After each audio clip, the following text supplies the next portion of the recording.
ओम शांति। आज है 26 सितंबर, शिव बाबा की साकार मुरली। सुनते हैं बाबा के मधुर महावाक्य। आज बाबा कहते हैं, मीठे बच्चे, ज्ञान की एक बूंद है, अपने को आत्मा समझो। क्या कहा है बाबा ने? ज्ञान की एक बूंद है, अपने को आत्मा समझो और बाप को याद करो। इसी एक बूंद से मुक्ति और जीवन मुक्ति प्राप्त हो सकती है। प्रश्न, किस पुरुषार्थ में अपनी और दूसरों की उन्नति समाई हुई है? उत्तर है, याद में रहने का पुरुषार्थ करो, इसमें ही अपनी और दूसरों की उन्नति समाई हुई है। तुम बच्चे जब याद में बैठते हो तो जैसे दूसरों को शांति का दान देते हो। आपस में देह अभिमान की जिस्मानी बातें छोड़ रूहानी बातें करो। आज क्या होमवर्क दिया बाबा ने? आत्मिक स्वरूप में स्थित रहना है और रूहानी बात करनी है, तो उन्नति होती रहेगी। तुम्हें बाप का शो करना है। जितना शो करेंगे, सबको शांति और सुख का मार्ग बताएंगे, उतना इजाफा यानी इनाम मिलेगा। गीत है, तू प्यार का सागर है। ओम शांति। यह गीत भक्ति मार्ग में गाते आए हैं, महिमा करते आए हैं। बाबा कहते हैं, महिमा है एक परम पिता परमात्मा की। जैसे भक्ति मार्ग में अनेक प्रकार के गायन होते हैं, उत्सव मनाते हैं, वह भी गायन है। कोई भी मनुष्य साधु संत आदि का गायन नहीं हो सकता। गाते हैं वह ज्ञान का सागर है। एक भी बूंद मिले तो हम यहाँ से चले जाएंगे। एक भी बूंद मिले तो अच्छा, कहाँ चले जाएंगे? मुक्ति व जीवन मुक्ति धाम। महिमा होती रहती है, परंतु उनकी महिमा को जानते नहीं हैं। बाबा कहते हैं, तुम जानते हो, सो भी नंबरवार पुरुषार्थ अनुसार। दो बाप का राज भी समझाया गया है। एक है लौकिक बाप, उनकी याद आने से उसको देह अभिमान कहा जाता है। लौकिक बाप को याद करते तो क्या आता है? देह अभिमान। और आत्मा को देह देने वाला बाप याद आता है। आत्मा को देह देने वाला बाप याद आता है। आत्मा अपने रूहानी बाप को भूल जाती है। यही भूल है। क्या कह रहे हैं बाबा? यही भूल है। यूं तो कोई भूले हुए नहीं है, परंतु कह देते हैं आत्मा ही परमात्मा है। बाबा कहते हैं यही भूल है बच्चे। यह भी कहते हैं कि हम जीव आत्मा हैं। मेरी आत्मा को तंग नहीं करो। क्या कह रहे हैं? मेरी आत्मा को तंग नहीं करो। तंग तो आत्मा होती है ना। बाबा कहते हैं, आत्मा को गर्भ जेल में सजा मिलती है तो उसको शरीर में दुख भासता है। साक्षात्कार भी स्थूल रूप का कराएंगे, तब वह फील करते हैं हमको दुख मिल रहा है। बच्चों को समझाया, पहले पहले प्रैक्टिस करो, हम आत्मा हैं। देह अभिमानी बनने से संबंध याद आता है। ये चाचा है, ये मामा है। बाबा कहते हैं शरीर नहीं है। शरीर नहीं है तो कोई भी संबंध नहीं। बच्चे, आत्मा का ही ज्ञान है। कोई को महान परमात्मा थोड़े ही कहा जाता है। अच्छा, कोई मर जाता है तो उनकी आत्मा को बुलाया जाता है। ऐसे नहीं कहेंगे कि इनके परमात्मा को बुलाया जाता है। कोई भी हालत में उनको परमात्मा नहीं कहा जाता। ना परमात्मा जन्म मरण में आते। परमात्मा जन्म मरण रहित है। आत्मा तो पुनर्जन्म लेती रहती है। यह भी समझ गए हैं कि पहले पहले आत्मा है। देवी देवताओं की 84 जन्म भी भारत में ही गाए जाते हैं। अब बच्चे जानते हैं, ज्ञान सागर सम्मुख बैठे हैं शिव बाबा। परम पतित पावन को ही ज्ञान सागर कहेंगे। बाप को ही कहा जाता है ज्ञानेश्वर। ईश्वर में ज्ञान है। किसका? सृष्टि के आदि मध्य अंत का। ईश्वर ही सृष्टि को रचते हैं, इसीलिए उनको रचना का ज्ञान है। रचता कहते हैं तो जरूर रची हुई सृष्टि है। तभी तो कहते हैं ना, रचता को बाप कहा जाता है, बहन भाई को रचता नहीं कहेंगे। बाबा कहते हैं रचता हमेशा बाप को कहा जाता है। बच्चे जानते हैं हमारे सम्मुख बाप बैठे हैं, भल विलायत में कोई बैठे होंगे, कहेंगे बाप से हम दूर हैं, परंतु याद तो करेंगे ना, तुमको भी याद करना है। परंतु लौकिक संबंध को देख पारलौकिक बाप को भूल जाते हैं। इसीलिए बाबा कहते उठते बैठते बाप को याद करने की प्रैक्टिस करो।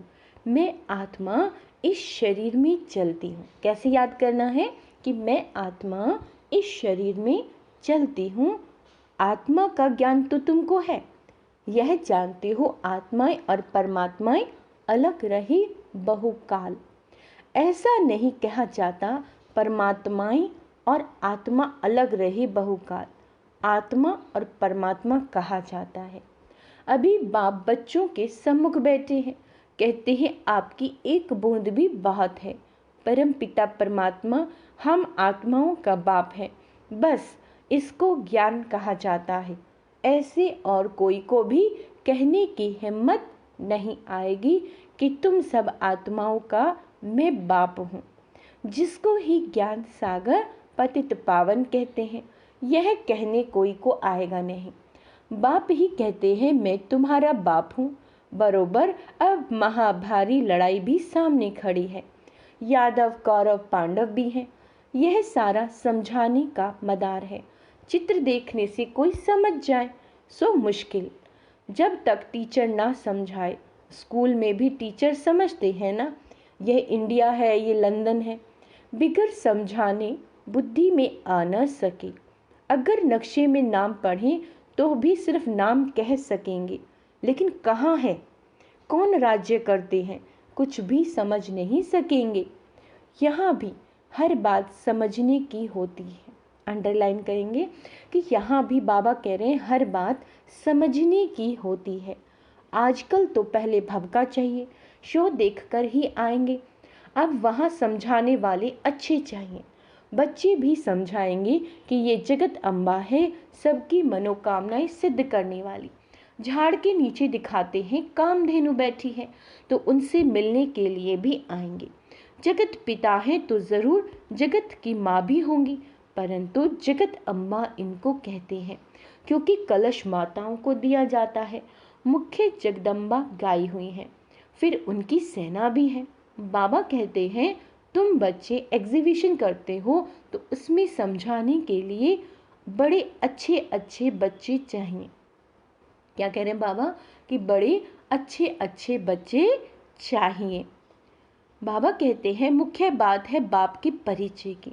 पहले पहले समझाओ दो बाप हैं, एक है तुम्हारा लौकिक और दूसरा है पारलौकिक।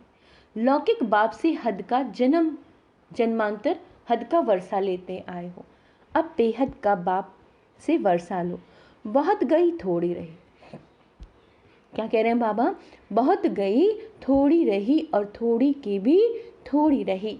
विकर्मों का बोझ सिर पर बहुत है, योग से ही विकर्म विनाश हो सकते हैं, मासी का घर नहीं। क्या कह रहे बाबा, योग से ही विकर्म विनाश हो सकते हैं, मासी का घर नहीं। अर्जुन कुछ ना कुछ हिसाब किताब रहा हुआ है, तभी तो भोगना पड़ता है ना। कितनी मेहनत लगती है, अगर देरी से आएंगे तो कितना विकर्म विनाश कर सकेंगे। मुश्किलात है ना, यह तो तुम ढिंडोरा पिटवा दो, जो कोई उल्हाना न देवे। तुम कह सकेंगे हम तो ढिंडोरा पिटवाते, अखबार में डलवाते थे। जितना हो सके निमंत्रण तो सभी को मिलना चाहिए। बेहद के बाप से बेहद का वर्षा लेने का पुरुषार्थ करो, खूब निमंत्रण पत्र बांटो। सबसे जास्ती सर्विस दिल्ली में हो सकती है। दिल्ली है सारे भारत की गद्दी, वहाँ सभी अखबारों के एजेंट्स रहते हैं, अखबार द्वारा भी इत्तला करना है। लौकिक बाप से तो जन्म जन्मांतर वर्षा लेते आए, अभी फिर पारलौकिक बाप से वर्षा लो। जिस बैकुंठ को याद करते हो उसका वर्षा बाप से आकर लो। सभी अखबारों में डालते जाओ। शिव बाबा का बर्थ प्लेस है भारत, सभी का उद्धार करने वाला एक ही बाप है, तो सबसे बड़ा तीर्थ परम पिता परमात्मा पतित पावन हुआ ना, परंतु ये किसी को पता नहीं। क्राइस्ट, इब्राहिम, बौद्ध आदि सभी पुनर्जन्म लेते लेते अभी अंतिम जन्म में है। क्रिश्चियन लोग खुद भी कहते हैं क्राइस्ट यहाँ ही किसी जन्म में है। क्रिश्चियन लोग भी झाड़ को मानते हैं, नहीं तो इतनी आत्माएं कहाँ से आती हैं? ज़रूर सेक्शन है जहाँ से आते हैं, हिस्ट्री फिर रिपीट होगी। यह झाड़ बड़ी अच्छी चीज़ है, परंतु इसकी वैल्यू बच्चों के पास नंबर वार है। बच्चे दूसरों को समझाने के लिए प्रदर्शनी आदि करते हैं। इसमें कोई आर्ट का शो नहीं करना। आर्ट गैलरी में तो व्यर्थ के चित्र रखते हैं, समझते हैं ये आर्ट है। देवताओं की पतली कमर आदि के किस्म किस्म के चित्र बनाते हैं। वहाँ देवताओं की तो नेचुरल ब्यूटी रहती है। इस समय तो तत्व भी बाबा कहते हैं तमो प्रधान है। सतयुग में 5 तत्व भी सतो प्रधान होते हैं। बाबा कहते हैं श्री कृष्ण गोरा और श्री कृष्ण सांवरा गाया हुआ है। वहाँ शरीर की मरम्मत नहीं होती। यहाँ तो देखो कितनी मरम्मत करनी पड़ती है। वहाँ तो भल बूढ़ा हो जाए तो भी दांत आदि सभी साबुत रहते हैं। दांत टूट जाए तो डिसफिगर हो जाए। यहाँ तो एकदम फर्स्ट क्लास 16 कला संपूर्ण रहते हैं। लूले लंगड़े होते नहीं। यहाँ तो देखो कैसे लूले लंगड़े जन्म लेते हैं।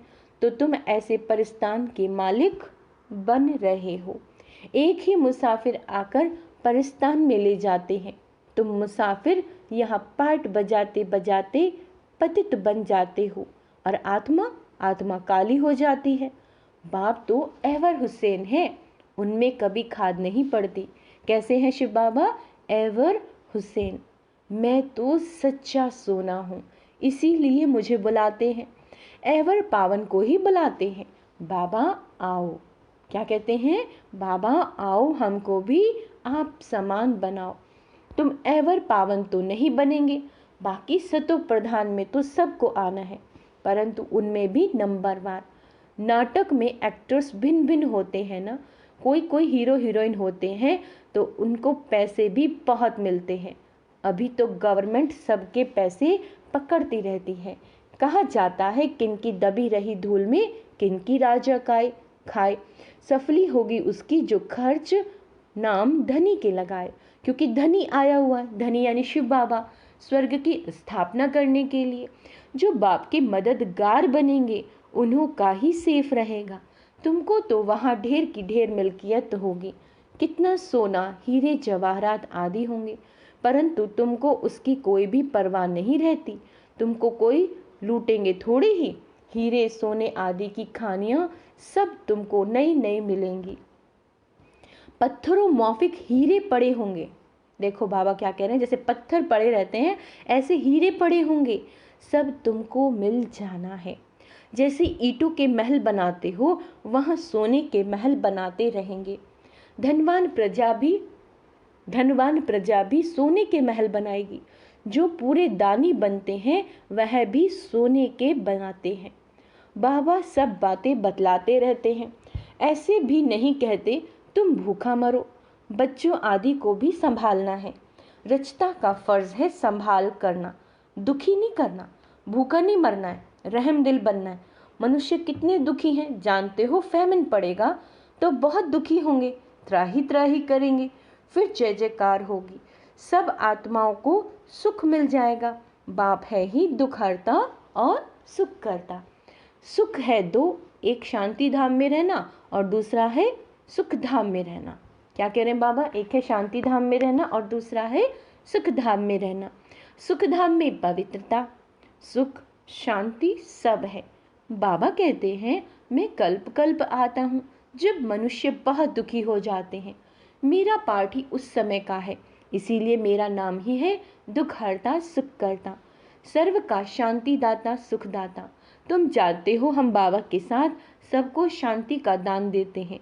जितना याद में रहेंगे उतना औरों को दान देते रहेंगे। फिर नॉलेज देते हैं सुख के लिए। तो बच्चों को माता पिता का शोक करना है।